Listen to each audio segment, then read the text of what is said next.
Welcome to the October 6th History Bites lecture, sponsored by the Amherst Historical Society. My name is George Naughton, and this week we are hosting Dr. Lydia Moland, a professor of philosophy at Colby College, who will talk about her biography of Lydia Maria Child. Born in 1802, and perhaps best known today for the poem Over the River and Through the Wood, Lydia Maria Child first became famous for her peppy household self-help books and charming children's stories, but she became involved in abolition and women's rights, and in 1833, at age 31, she shocked her readers by publishing the first book-length history of slavery in the United States, titled An Appeal in Favor of That Class of Americans Called Africans. It argued in favor of the immediate emancipation of the enslaved people without compensation to their legal owners. The book was so radical in its absolute commitment to abolition that friends abandoned her and patrons ostracized her. But Child never backed down from her commitment to racial justice, and over the years, she drew great numbers of converts to the abolitionist cause and became one of the foremost authors and activists of her generation. Her activism and advocacy did not stop after the Civil War, as she continued to write and agitate on the themes of justice and equality. And here to talk about this remarkable woman is Dr. Lydia Moland, who published the biography Lydia Maria Child, A Radical American Life. Take it away, Dr. Moland. Thank you so much for that very generous introduction. It's a real honor to be with all of you today. I'm going to share my screen. So yes, I want to talk to you a little bit today about my book. I think what I'm going to do is I'm going to just give some context and then get to a certain part of her life that I thought it might be interesting to focus on together today. And then I'm going to read a little bit from the book from that particular episode. Thanks so much to George Naughton for the invitation. I love doing these kinds of talks, and I'm always very honored when people want me to share some of my thoughts. This is an image of the book for those of you who haven't read it. It is available in bookstores. I'll just say that very openly now. The holidays are coming again. If you have someone on your list who loves books about social justice or history, strong women, Civil War in particular, I would be honored if you would consider passing this book along. I would think this, but I really think she is a voice that we can all benefit from hearing more of, given what's going on in our country now. So I'm hoping that that continues to be the case. So I'm going to focus here on abolition resistance and John Brown's raid. So the anniversary of John Brown's raid is coming up in in about 10 days. And I've been thinking a lot about Brown again recently, and specifically on this question of the role of violence in pursuit of social justice. So I want to highlight the parts of Child's life that addressed that, her own sort of struggle with that question, whether an injustice as egregious as American slavery justified violent resistance or not. And this is so that I initially thought I would do this because the anniversary of John Brown's raid is coming up. But I want to say just a little bit about where I am right now and why, and how I feel like that connects to Child's life. So I'm in Minneapolis. This is where I grew up. I spent the first about 12 years of my life in Minnesota, primarily in the Twin Cities. But I don't come back here very often, and I had not been back here since George Floyd was murdered here a couple of years ago. So I just wanted to share this image with you where I was yesterday. I went to the square, which is now called George Floyd Square in Minneapolis, which is where his life was ended in a very violent way by a white policeman, as we all remember. And it just got me thinking again about what I think is one of the hardest moral questions about this kind of thing. We probably all remember that as soon as Floyd was killed, calls for nonviolent resistance went out, right? So the Black community especially was urged not to use violence to protest this violent death. And through Child's life, I've spent a lot of time thinking about what happens in a violent society when nonviolence is urged on the people being oppressed by the violence in that society. And in the end, there was very little violence. There was destruction of property, but not anything beyond that. And so it's a very peaceful site at this point. But it just had me thinking more about how that theme comes up in Child's life and also in the lives of people around her. I'll also just say really briefly that I'm in Minnesota in part because I am interested in another research project that would have to do with my trying to figure out what my great-great-grandparents who emigrated from Scandinavia were told about the indigenous people living here, and what in their minds made it permissible for them to come and take that land. I don't have the answers to that question yet, but I just wanted to flag for you that this quest for me is in part inspired by Child's own grappling with Native American issues and my desire to try to follow her example in the very small ways that I'm capable of it. I'm trying to think about my own collective responsibility for some of the injustices in our country. So that is as a kind of background. I want to give you a little bit of background additionally to what George said about Lydia Maria Frances Child, and then I'll get to the part of her life that I want to focus on. So as George said, she was born in 1802 in Medford, Massachusetts. Her father was a baker. Her parents were not encouraging of what emerged as a very clearly and very quickly as a precocious young girl who wanted to know more than girls were really supposed to be curious about. She became a very prodigious reader early in her life. And then as a very young woman in her 20s, she became something that was almost unheard of in United States history, which was a successful and self-sufficient female author. So in 1824, she wrote a novel called Hobbamuck, which again, it is relevant to me at the moment. It's a book about Native American history in the United States. It's a plot that includes a Native American warrior who marries a European settler, so it has a kind of interracial component to it as well.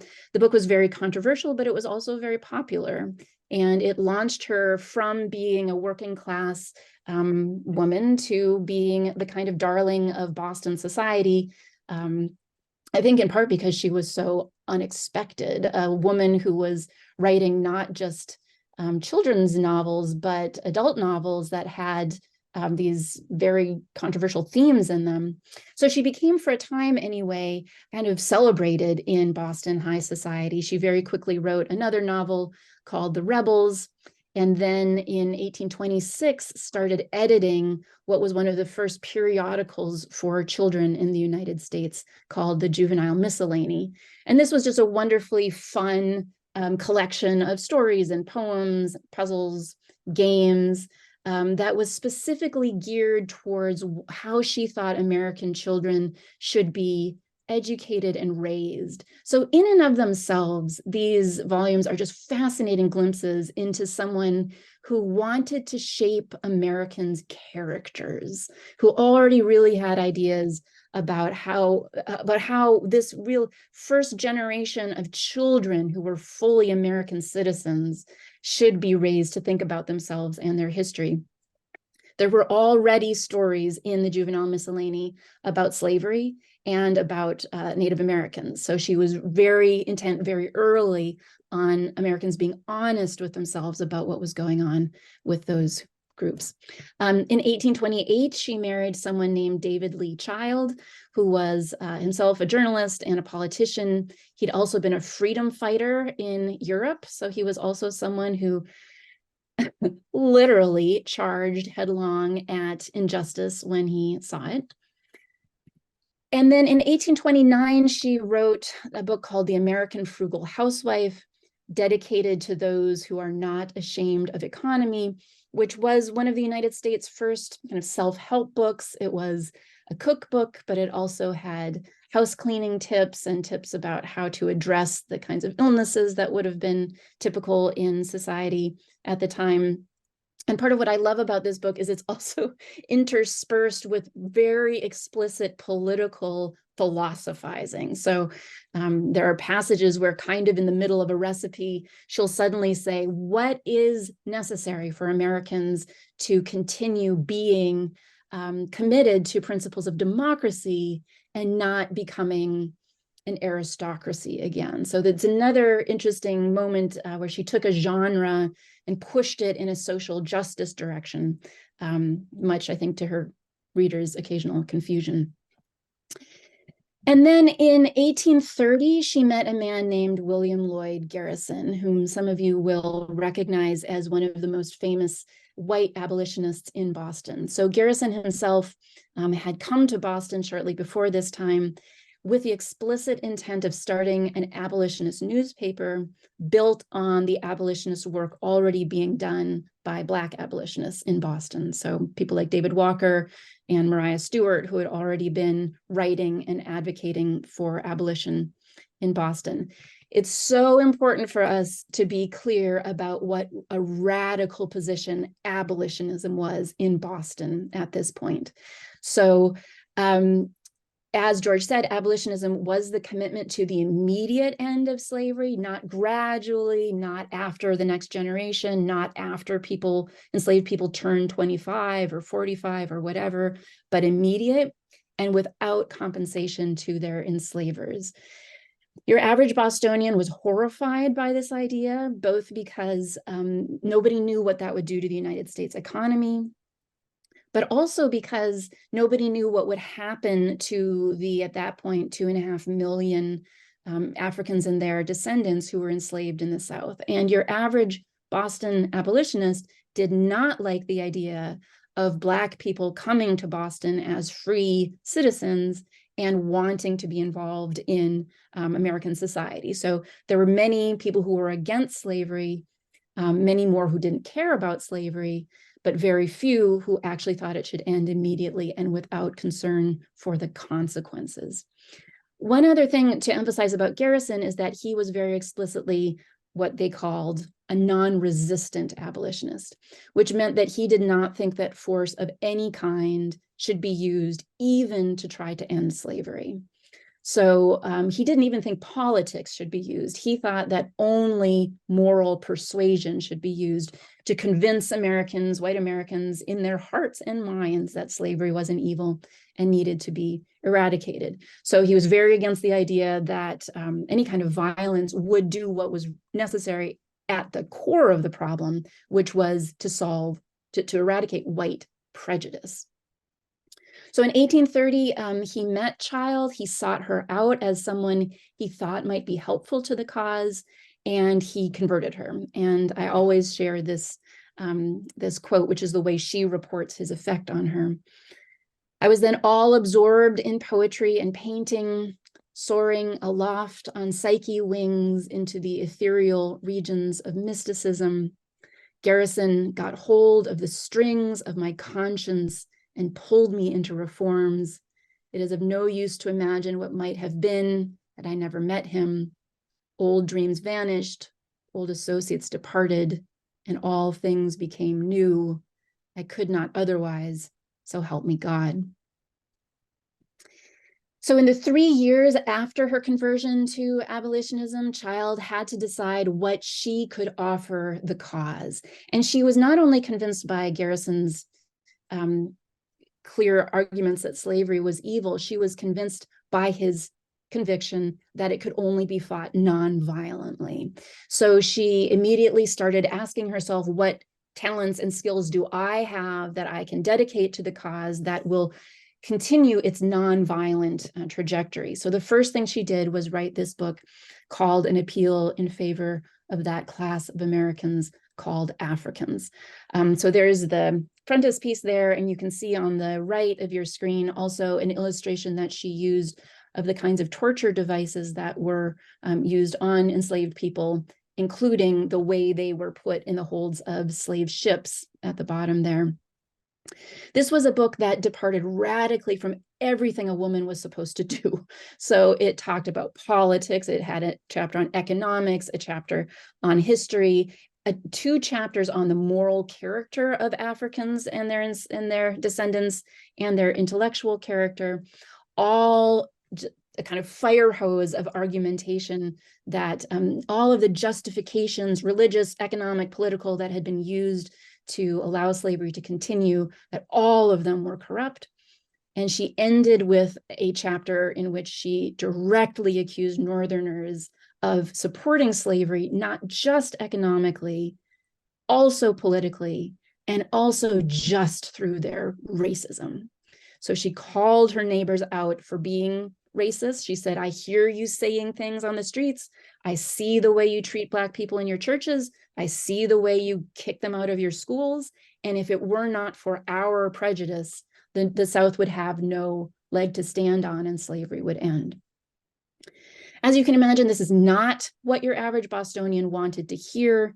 And that's when, as George says, this real ostracism began. So here are a couple of quotes from that period. Mrs. Child was denounced. The politician and statesman scouted the woman who had presumed to criticize so freely the Constitution and government of her country. Women, they said, had better let politics alone. This is the British reformer, Harriet Martineau.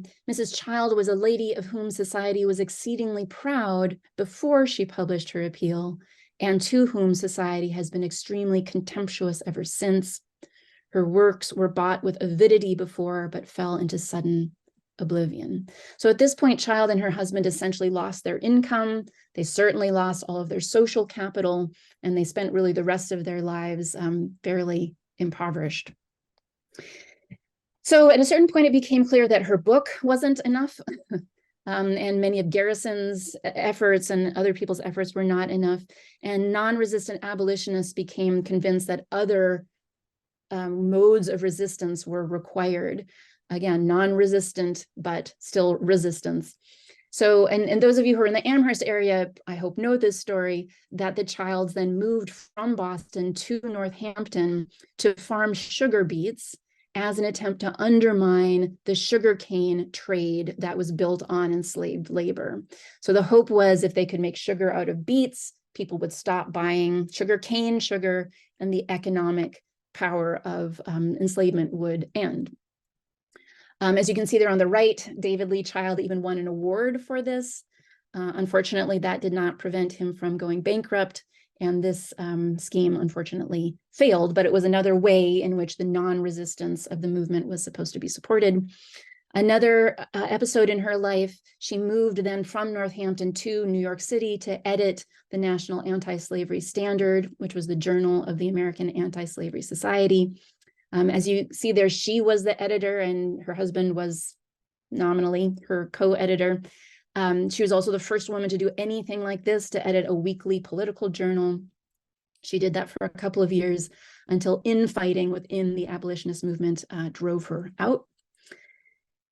And then I want to move to a period where there is a real erosion of non-resistance, and a couple of episodes in that leading up to John Brown's raid. So the first is the sack of Lawrence, Kansas. So the Compromise of 1850 meant that in Kansas and Nebraska, whether those states were going to be free states or slave states was going to be determined by popular vote. This meant that both abolitionists and anti-abolitionists sent people into Kansas to populate it and vote. This led to a lot of violence, culminating in what was called the Sack of Lawrence, when anti-abolitionist forces essentially razed the abolitionist city of Lawrence, Kansas. Child wrote a novel about that called The Kansas Immigrants that was meant to try to evoke or encourage Northern support for the people who were now destitute, the abolitionists who were destitute in Kansas. And then in that same month, May of 1856, Charles Sumner was beaten, bloody, and almost to death in the Senate for his abolitionist views. He was one of the people who Child had converted to abolitionism. He said more than once that she had set him on his abolitionist path. So she felt in some ways, I think, responsible for his near death. So all of that was an indication, and some people have called this period the Civil War before the Civil War, but Americans in this period were sometimes asking themselves whether a civil war had already started. And then we get this real test for non-resistant abolitionists, which was John Brown's raid in Harper's Ferry, Virginia on October 16th, 1859. So what happened then, very briefly, is that John Brown, who was a white abolitionist, together with a band of men, including several Black men, two of whom I have on the slide here as well, attacked and occupied an armory, a federal armory in Harper's Ferry, Virginia. They took the weapons from the armory, and the idea was to arm the enslaved population in Virginia, who would then start an insurrection and end slavery that way. The raid failed. Brown was captured alive, as were a couple of his other men. The image that you see there on the right is of none other than Robert E. Lee, who was brought down from Washington, D.C. to deal with this insurrection, or what was, essentially domestic terrorism from his point of view, bashing in the door of the armory where Brown and his men were still fighting with several hostages that they had taken. Brown and his men had killed several people by this point, so it was very clear that they were going to use violence. They were happy to use violence in an attempt to end slavery. So I want to pick up then and read a little bit from what happened next, and specifically what happened as regards a man named Henry Wise, who was the governor of Virginia, and who was then obviously immediately completely consumed by what had just happened on his territory. So he's dealing with trying to set up John Brown's trial. He's dealing with all kinds of other legal and political ramifications. So I'll pick up there.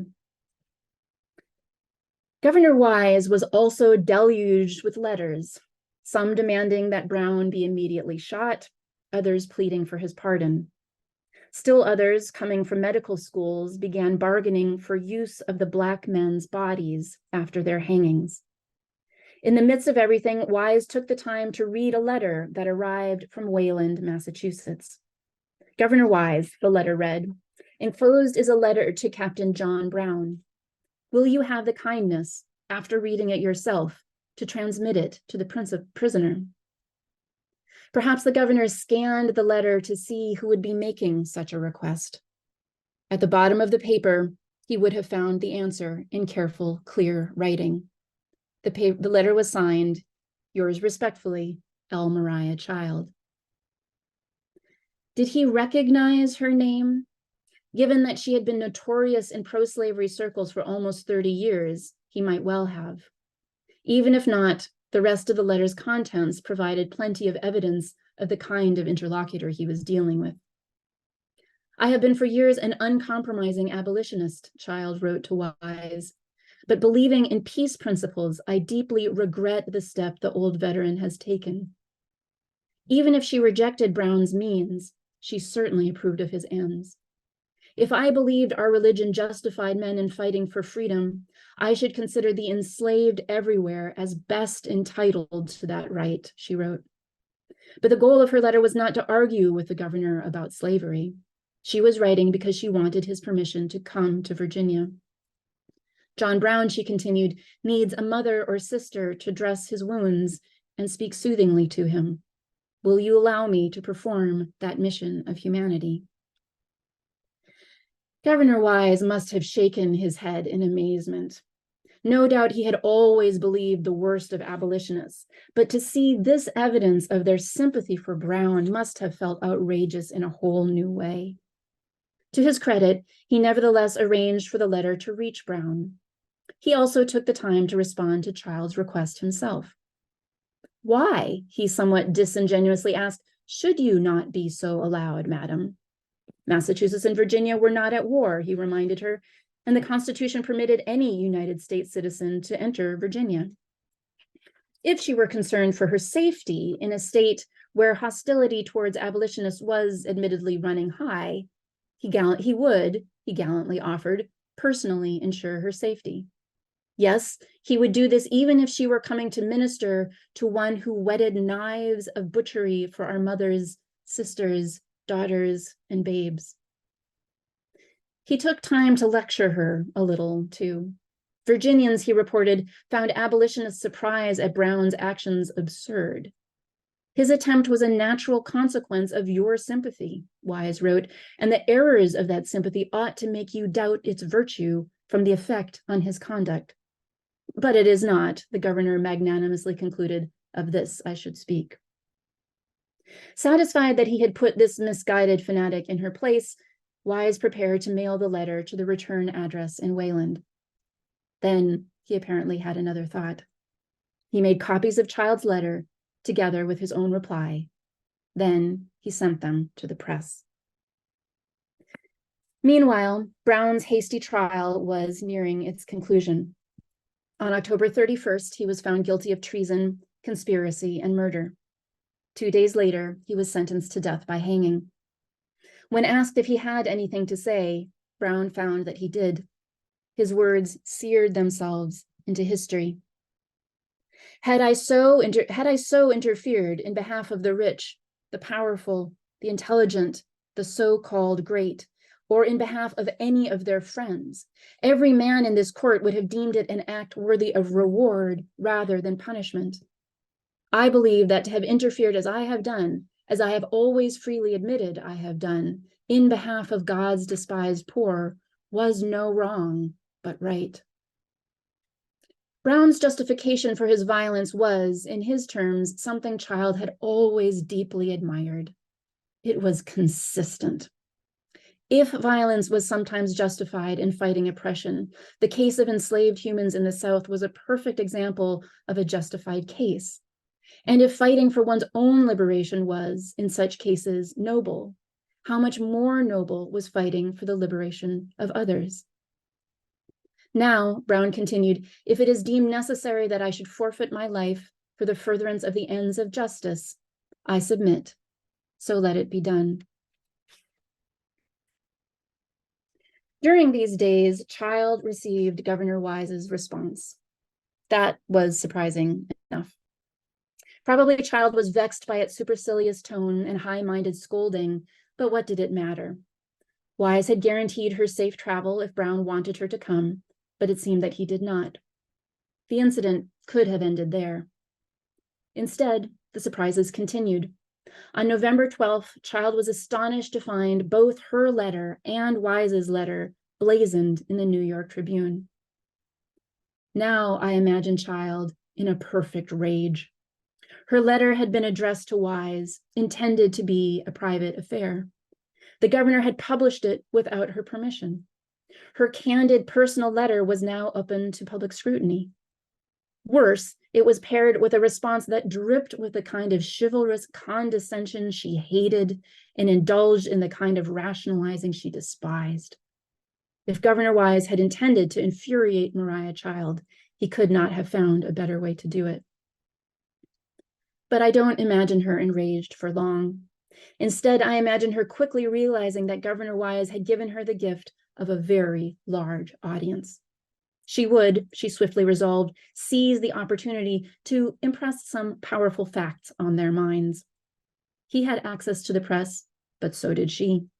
If John Brown was waging a war of words, Maria Child could help fire the next round.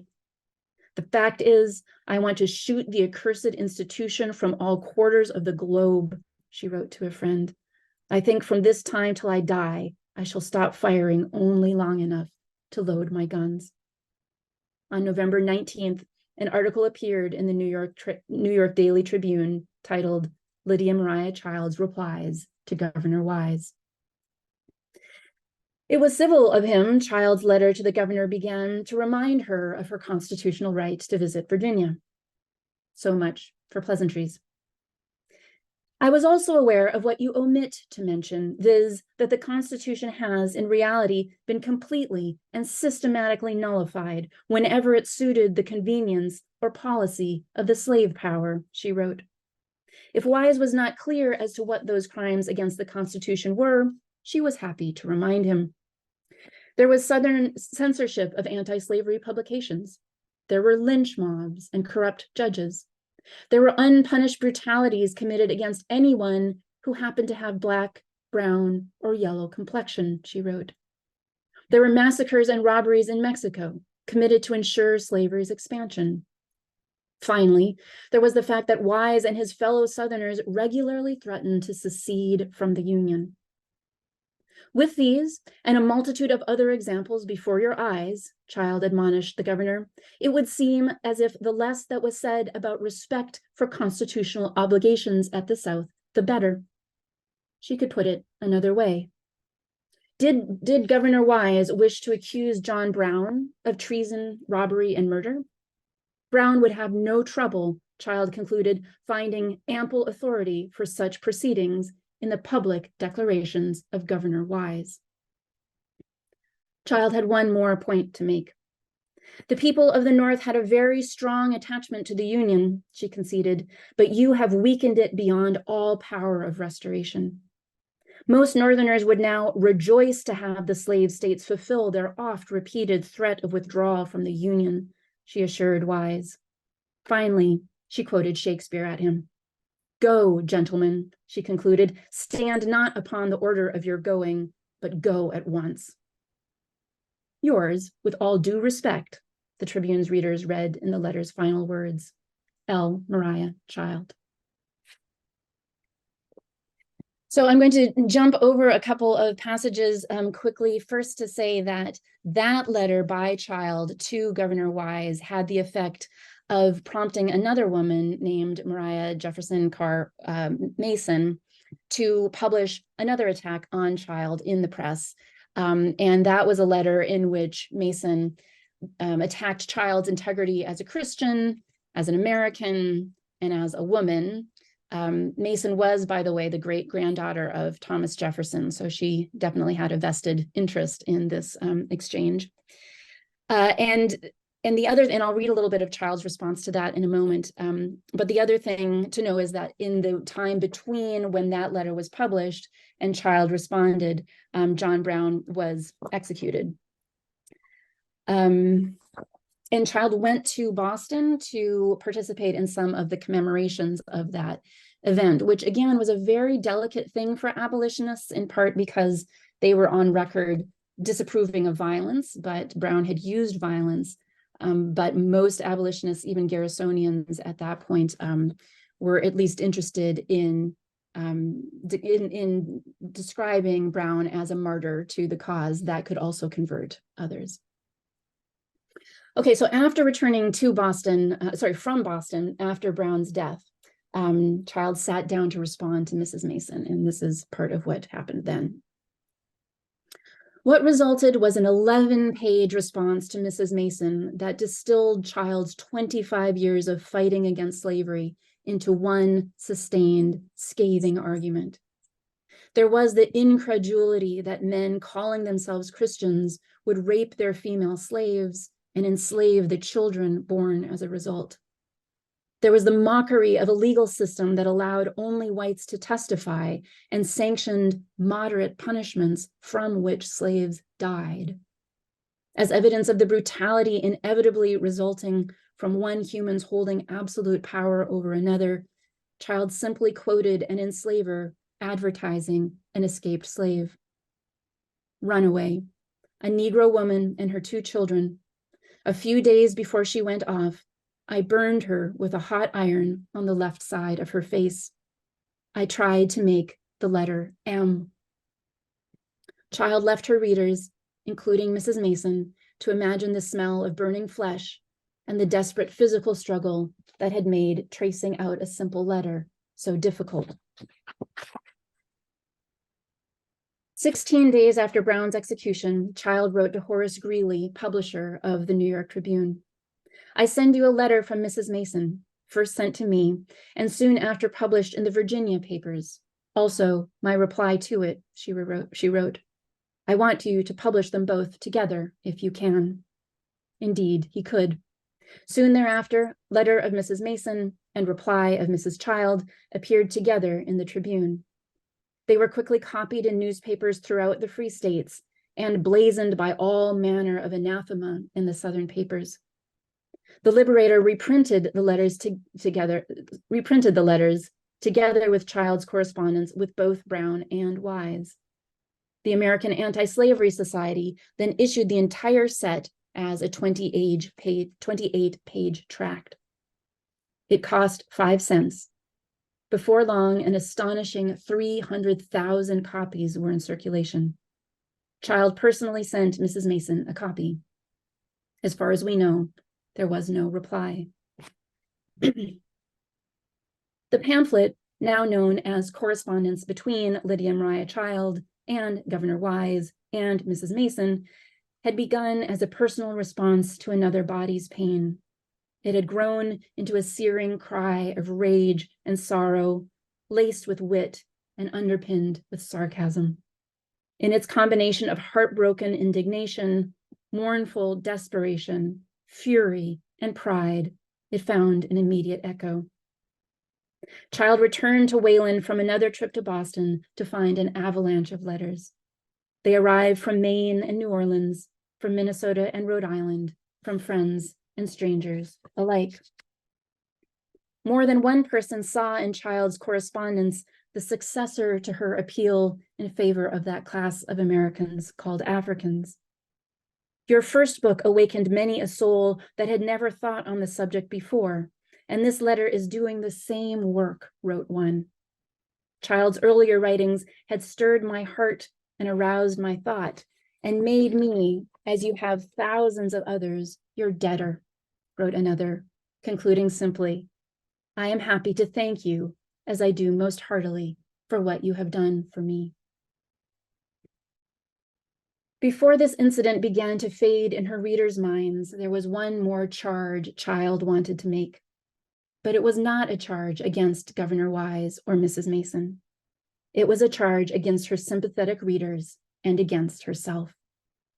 So in the midst of all the praise and grateful enthusiasm, she stopped to write a column for the Liberator. It was far too easy, she wrote, to claim to support Brown's mission while disapproving of his violence.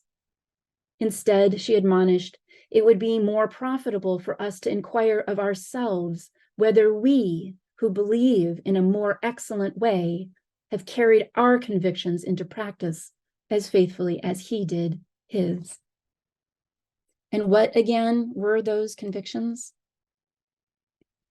We believe in moral influence as a cure in the diseases of society, Child reminded her fellow Garrisonians. Have we exerted it as constantly and as strenuously as we ought against the giant wrong? Do we bear our testimony against it in the parlor and the store, in the caucus and the conference, on the highway and in the cars? Do we brand with ignominy the statesmen who make compromises with the foul sin for their own emolument? The answer all too often was no. Child then laid responsibility for Brown's violence and more possible violence to come at her readers' feet. And because we have thus failed to perform our duty in the more excellent way, she predicted, the end cometh by violence, because come it must. If John Brown could die for his principles, misguided though we might find his violent means, the least others could do is fight to change hearts and minds in every possible way. How hard is that? As many of us know all too well, it is harder than it should be. And then, when violence comes, Child thought, we are among the guilty. Thank you. All right, I'm going to stop sharing my screen now, and I am happy to take your questions or thoughts, comments, and you can just speak up. I think George is going to watch the chat. If you'd like to say something in the chat, he'll let me know. You can also raise your hand virtually. I can't see all of your hands. So again, George, if you let me know if you see anything that I'm missing, please do. We have a lot of people here. This is good. We're not quite used to having this many people. So yes, I can watch the chat and I can watch for raised hands, and hopefully we can make this work. Well, to start things off, tell us a little how you came to write this book in the first place. Yeah, this is a wonderful story for me. I was so lucky that after the 2016 election, felt like I needed to change my life in some very profound ways. And I went looking for examples. I went looking for people who had responded to other moral emergencies in our country's history by changing their lives and doing something with the skills that they already had. And I had a vague memory that women had been important voices in abolition. And I thought it was time for me. I'd been writing about men my whole career. I thought it was probably time for me to turn to women as well. And I literally went to the Schlesinger Library for the History of Women in America and asked them just if they knew of any philosophically minded women in the abolitionist movement. And they didn't, but they gave me a box of letters. And in that box was a letter that was signed Lydia Maria Child. And it just transfixed me. It was just like I was touching a third rail. And when I Googled her, which I had to do, I found, first of all, that she and I share a first name. And second of all, that she hated that name and never used it, which I try not to take personally. And third, I just couldn't believe everything that she'd done and that I'd never heard of her. So I thought, well, here's someone I should at least look more into. And the more I read, the more amazed I was, and the more present and pressing her voice felt to me. So I just started writing and was very fortunate that the book came to be.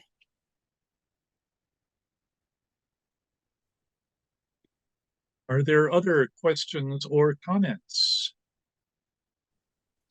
Could you tell us more about the Northampton Florence beat part of this story? As a largely Amherst audience, I would love to hear more about that. Yes, and I'm hoping that as many of you as possible got to see the play that was put on about Lydia Maria Child and David Lee Child at Historic Northampton just the last couple of months. I was just thrilled that that happened, that there's actually a playwright who took an interest in their story there. So yeah, essentially what happened is that they moved there, as I say, in an attempt to start a new kind of agricultural activism. David Lee Child, as some of you who've read the book will know, he was a wonderful person in many ways. He was on the right side of history. He was enthusiastic. He was idealistic. He was a financial disaster. He had already gotten them deeply into debt with other schemes that he tried. And through a combination of that kind of idealism and haphazardness, he just kept wanting to try this beet sugar experiment,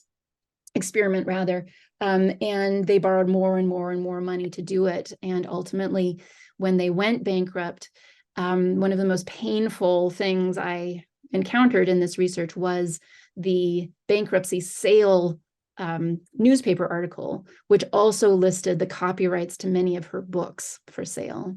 And it was very clear to her early on that this wasn't going to work, but she kept, out of love for him and love for the cause, she kept trying to support him. When she moved to New York to edit the National Anti-Slavery Standard, that was in part to make money so that he could keep up with his beet experiment. It was enormously stressful on their marriage. And after the bankruptcy, she actually decided that to separate her finances from him, and also that she wouldn't, as she put it, follow him in his pursuits anymore. So she didn't ask for a divorce. She was always ready to welcome him back, but she just said she couldn't both stay sane and participate in his experiments anymore. I'll also just say that in Northampton, they engaged in resisting slavery in other ways as well, including trying to convert Northampton residents to anti-slavery. And also, Child got involved in a couple of attempts to help enslaved people who had been brought to Northampton from the South with their enslavers to freedom. And there's an amazing story about one failed attempt that she made with a woman named Rosa. So those are a couple of highlights anyway of that story. Elisa, I see your hand is up. Yeah, thank you. I had some difficulty with some of the presentation, and I'm not sure if it was my computer or a Zoom glitch overall. But anyway, I did get to hear most of it. And I think it's really astonishing and definitely one of those histories that we all should be learning about. So thank you very much for doing that. And I'm definitely going to go get the book. Oh, good. I appreciate that. Bonnie. I'm sorry, this is Michael Stark in Tennessee, and I want to thank you for extending the invitation to us.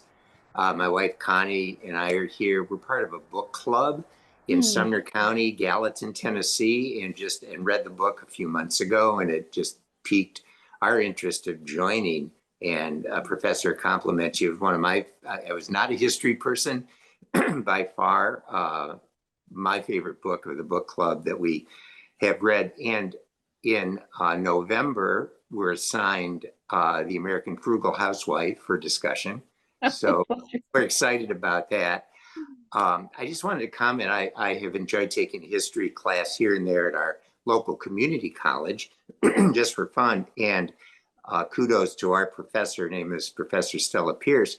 We did a role-playing game on the John Brown event where the class was divided, and I just like being around younger students. It's just fun, into Northerners and Southerners. And we didn't play out the trial. We all already knew what happened, but the issue was, should he be spared or should he be executed? And everybody got to make a speech, including, I was part of the Secret Six, actually.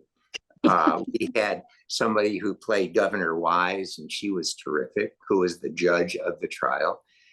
And it turned out that we tried to convince each side of how to adjudicate this, and he actually got spared from our trial, which kind of surprised our professor. That kind of justified, if you will, political violence in the terms of social justice, as you were talking about.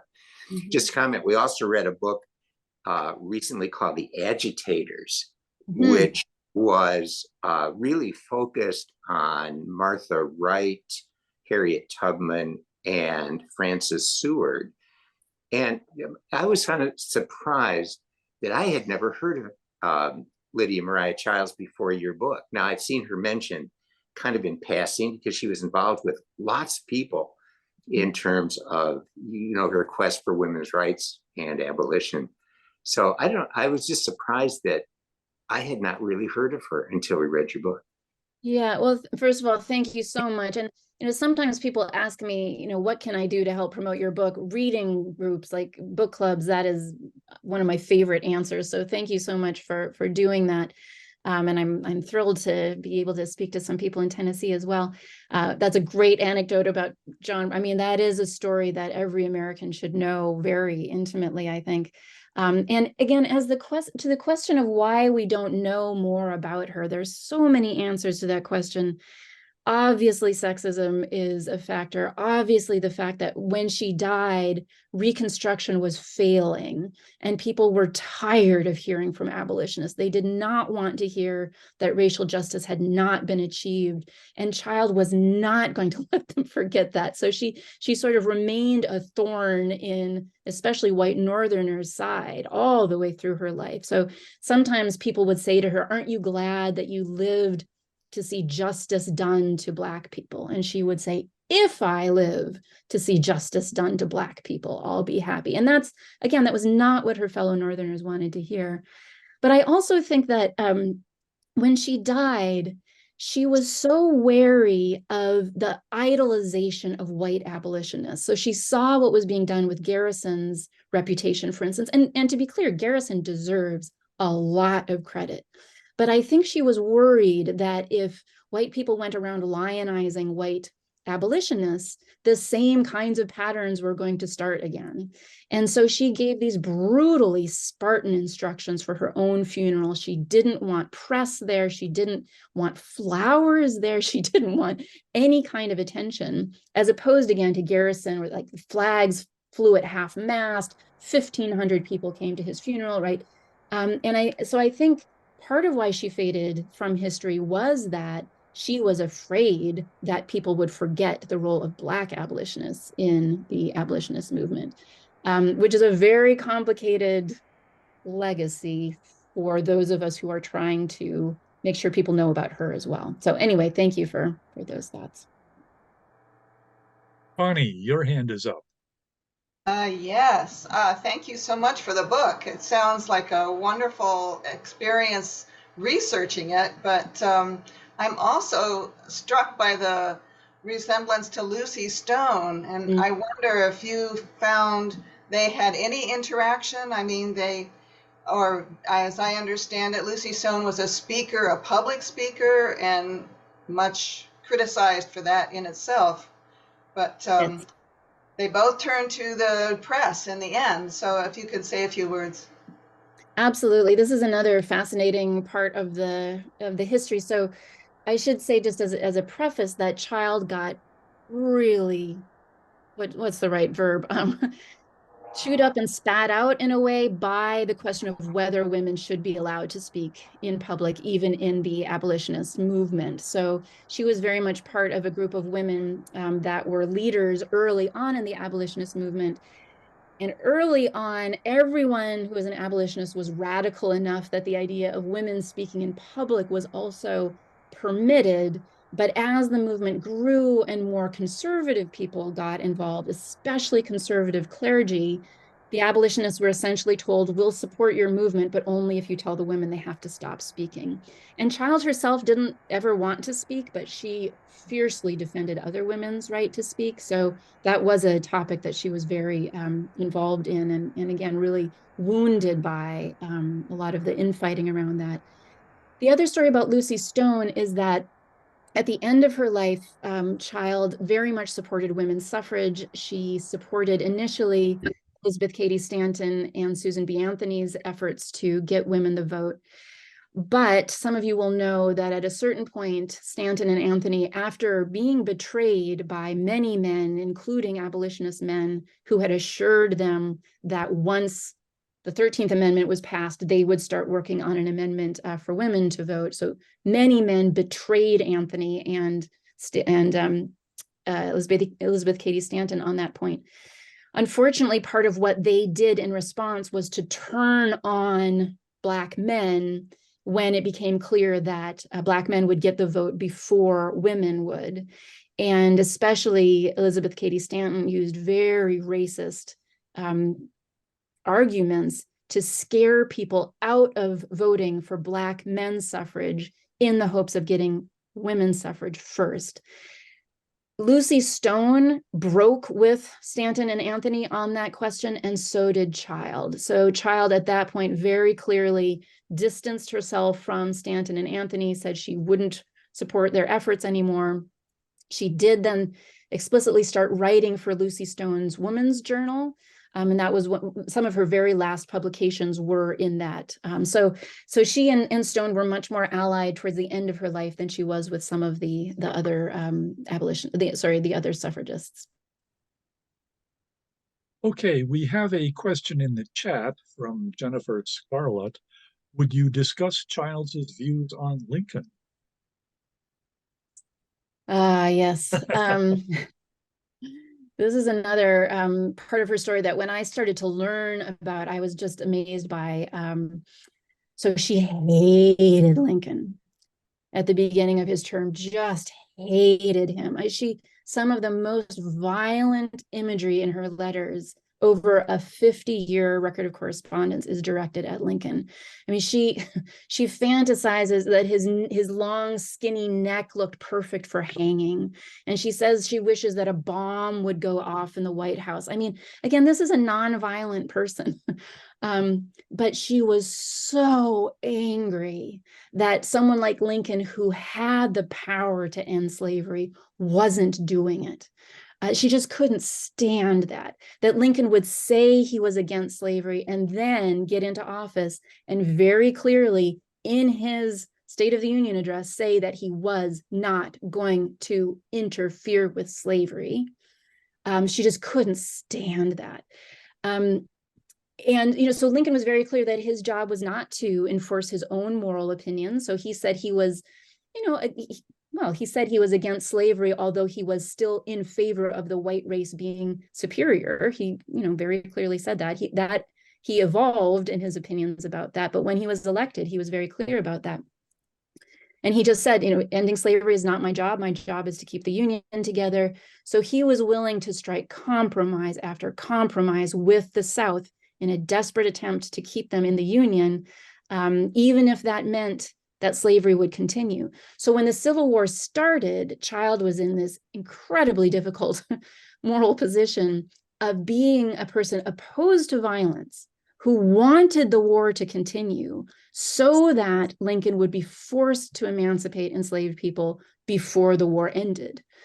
So all of that to say, so she wrote this just scathing letter that she published in many newspapers to him, in which she says she's ashamed of having a president who could be doing such good and isn't. I mean, she's also diplomatic. I don't mean to sound that she went off the handle here, but then she saw him evolve, and she saw at a certain point that he was playing a very complicated political game that in the end would probably emancipate enslaved people. So she hated politics. So of course she hated the fact that he was looking for a political solution instead of a kind of moral solution with moral clarity about slavery's evil.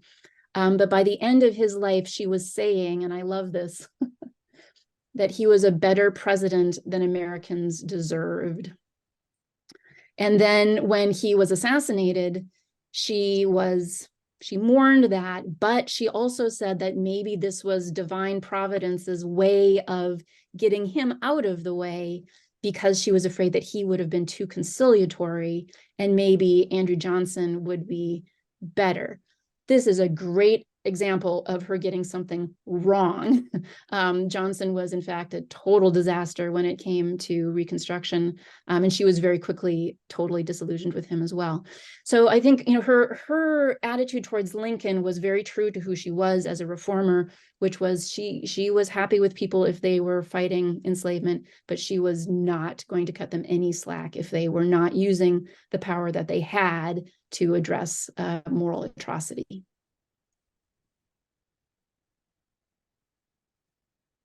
Okay, are there other questions? I see a thank you from Jennifer in the chat. I don't see other questions. And I think we're coming up on the 1 hour mark, so perhaps we should end here. Thank you very much for your presentation, and of all the people who are listening, anyone who hasn't read the book, take it from me, go out and buy it and read it. Thank you. And thank you so much for all of your attention and for reading and listening and helping me take this message to a broader audience. I really appreciate it. Okay, thank you. Bye, everyone.